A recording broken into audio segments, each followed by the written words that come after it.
قرآن کے اندر وہ ایک آیت ہے کہ جب تم پھنستے ہو تو تم میری طرف لوٹتے ہو، جب تم نکل جاتے ہو تو تم یہ کہتے ہو کہ یہ میرا ہی علم تھا، یہ میری دانشوری تھی کہ میں نکل گیا ہوں. یہ اللہ تعالیٰ نے قرآن میں یہ بھی بتا دی ہے. تو دعائیں بھی ایسی دل سے نکلتی تھیں کہ وہ آج بھی مجھے اپنے الفاظوں پہ بھی جو ہے حیرانگی ہوتی ہے. میں تو اللہ کے ہاتھ پھیلاتا تھا، اللہ تعالیٰ تو یوسف علیہ السلام کو کنویں سے نکال کے بادشاہ بنانے پہ قادر ہے. یا اللہ تو یونس علیہ السلام کو مچھلی کے پیٹ سے باہر نکالنے پہ قادر ہے. یا اللہ تو محمد صلی اللہ علیہ وسلم کو غار سے نکالنے پہ قادر ہے. یا اللہ تو موسیٰ علیہ السلام کو فرعون کے اوپر غالب کرنے پہ قادر ہے. یا اللہ تو ابراہیم علیہ السلام کو آگ سے نکالنے پر قادر ہے. یا اللہ میرا مسئلہ تیرے آگے کیا ہے؟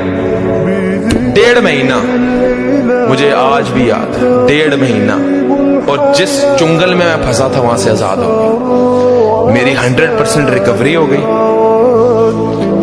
میں بالکل ایزی ہو گیا. تب میرا یقین پختہ ہو گیا کہ میں نے زندگی کے اندر کبھی کسی مخلوق کے آگے کوئی ہاتھ نہیں پھیلانا ہے، کبھی کسی کو کام نہیں کہنا. جب میرا رب چاہے گا میں رب کو کہنا ہے، میرا رب چاہے گا ہو جائے گا، نہیں تو کوئی مسئلہ نہیں.